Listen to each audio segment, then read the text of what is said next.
पति पत्नी और गर्लफ्रेंड की बहुत ही खूबसूरत स्टोरी। अगर स्टोरी पसंद आए तो चैनल को सब्सक्राइब कीजिएगा, लाइक कीजिएगा और कमेंट्स करके बताइएगा हमारी कहानी आपको कैसी लगी। तो राज और दिव्या एक दूसरे से बेहद प्यार करते थे और उन दोनों ने एक दूसरे से अपनी मर्जी से ही शादी भी कर ली थी और उनकी अभी कुछ ही महीने पहले एक लड़का भी हुआ था। उसके होने से वो दोनों बहुत ही खुश थे, लेकिन शायद कुछ दिनों से राज बहुत ही ज्यादा उदास दिख रहा था क्योंकि उसकी जिंदगी में एक बहुत ही खूबसूरत और छोटी उम्र की लड़की आ गई थी। तभी एक दिन जब राज ऑफिस से घर आया तो उसके अंदर दिव्या को बहुत ही ज्यादा बदलाव दिखा। तभी उसने राज से पूछ ही लिया कि राज क्या बात है, तुम कुछ दिनों से बहुत उदास दिख रहे हो। तो राज ने भी दिव्या से बहुत ज्यादा हिम्मत करके कह ही दिया कि दिव्या, तुम मुझसे हमेशा ये कहती रहती हो कि तुम मेरी खुशी के लिए कुछ भी कर सकती हो, क्या तुम वाकई में मेरी खुशी चाहती हो? तो दिव्या ने भी राज का हाथ पकड़कर ये कहा कि राज, मैं तुमसे बेहद प्यार करती हूँ और तुम्हारी खुशी के लिए मैं कुछ भी कर सकती हूँ, तुम एक बार मुझसे कहो तो सही। तो राज ने दिव्या से अपना मुंह फेरते हुए कहा कि दिव्या, क्या तुम मुझे छोड़ सकती हो, और वो भी हमेशा हमेशा के लिए? इतना सुनते ही दिव्या की आंखों में आंसू आ गए और उसने राज से कहा कि राज, तुम ये क्या कह रहे हो, तुम तो मेरी जिंदगी हो राज, और मैं तो तुम्हारे बिना मर ही जाऊंगी। तभी राज ने भी दिव्या पर गुस्सा होते हुए कहा कि तुम जानती हो कि दिव्या, मुझे किसी और लड़की से प्यार हो चुका है और हमारा अफेयर 4 महीनों से चल रहा है, और मुझे भी नहीं पता दिव्या कि मुझे उस लड़की से कब प्यार हो गया, और अब तो मेरी आंखों में सिर्फ उसी लड़की के सपने रहते हैं। तभी दिव्या ने भी खूब रोते हुए कहा, तो ठीक है राज, अगर तुम्हें उसी लड़की के साथ अपना जीवन बिताना है तो मैं ही मर जाती हूँ। तभी जैसे ही दिव्या चाकू से अपनी नस काटने लगी, वैसे ही उसे उसका नन्हा सा बेटा रोता हुआ दिख गया और वो अपनी नस नहीं काट पाती। तभी उसने अपने आंसू को पोंछते हुए राज से कहा कि ठीक है राज,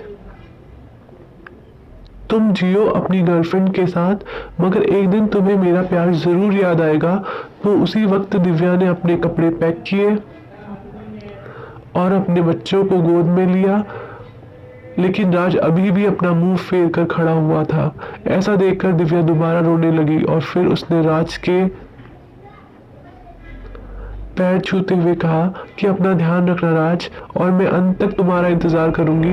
लेकिन अभी भी उसका पति राज अपना मुंह फेर कर ही खड़ा हुआ था। अब दिव्या अपने माता पिता के पास गई तो उसके माता पिता ने भी उसको खूब उल्टा सीधा कह दिया और उसे ये भी कहा कि देख लिया प्यार करके शादी करने का नतीजा, छोड़ दिया ना उस हरामी ने तुझको। तभी दिव्या ने अपनी माँ से कहा कि माँ, आपको राज के बारे में कुछ भी कहने की कोई भी जरूरत नहीं है, और अगर आपको मैं इतनी ही बुरी लग रही हूँ तो ठीक है, मैं यहाँ से चली जाती हूँ।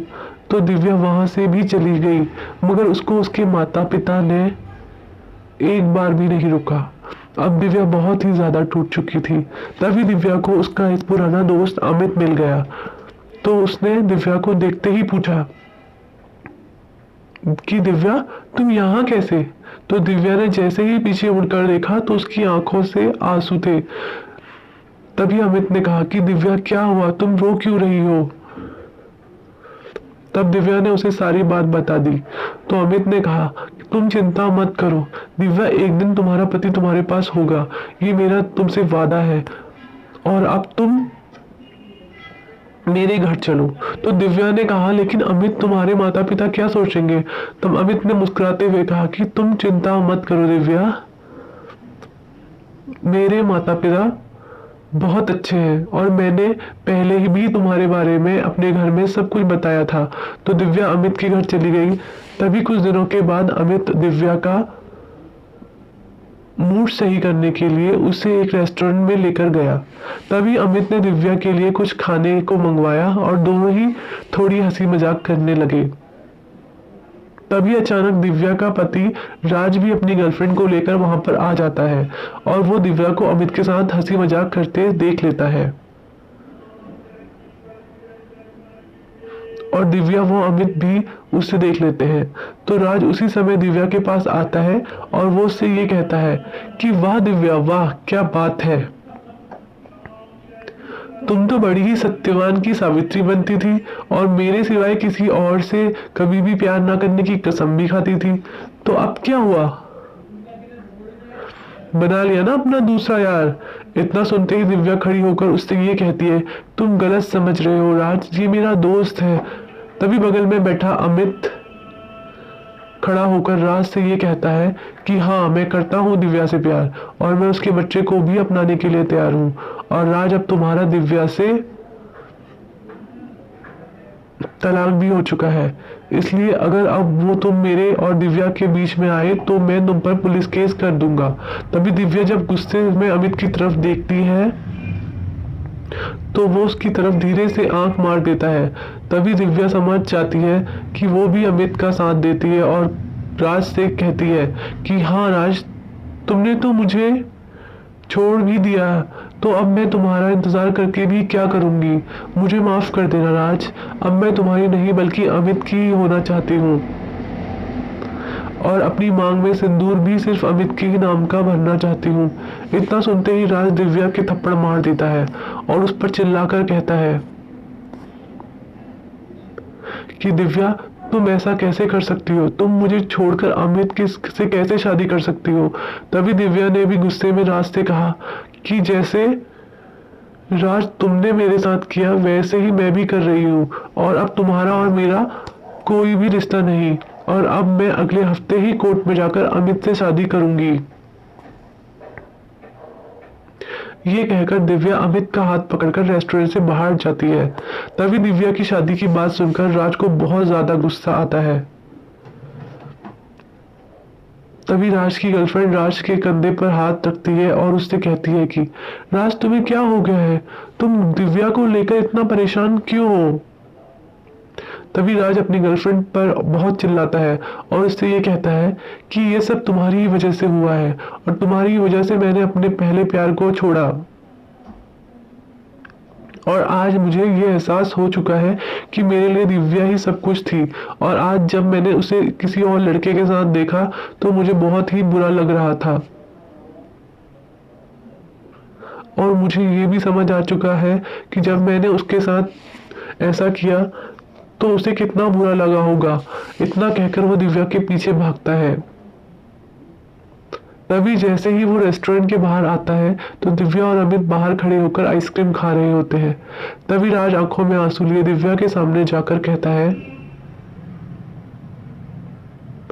उसके आगे हाथ जोड़कर ये कहता है कि मुझे माफ कर दो दिव्या, मुझ में बहुत बड़ी भूल हो गई, मगर तुम अमित से शादी मत करना प्लीज, वरना मैं मर जाऊंगा।